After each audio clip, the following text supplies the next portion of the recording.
For pistol squats. अब pistol squat चाहिँ usually हामीले वान लेगमै स्क्वाट्स गर्ने हो, स्क्वाट्सको युनिल्याटरल भर्जन भयो।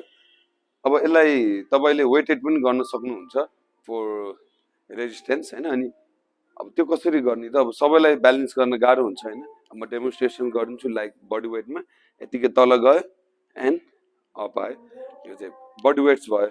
अब यसलाई सबैले एकैचोटि यसरी गर्न गाह्रो हुन्छ, जस कारण हामीले प्र्याक्टिस गर्नुपर्छ। यसरी एउटा राम्रो फाउन्डेसन लिनु, अनि हातलाई चाहिँ जस्ट ब्यालेन्सिङको लागि युज गर्नु। हातको बलले आउने जाने चाहिँ अप एन्ड डाउनमा हातको बल नलाउनु, जस्ट फर ब्यालेन्सिङ।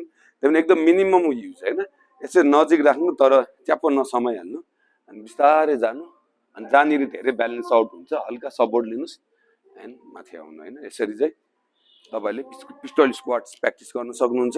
अब यसैमै रेजिस्टेन्स राख्नको लागि चाहिँ यसरी केटल बेल्ट्सहरू अथवा डम्बल्सहरू लिन सक्नुहुन्छ। केटल बेल्ट लिनु भएको छ भने चाहिँ यसरी ग्रिप गर्नु होला, यसलाई ठ्याक्कै पछाडिपट्टि राखेर अनि बडीमा लक गर्नुहोस्, अनि यसको नजिक आउनुहोस्, अनि बिस्तारै down and quads tight and up.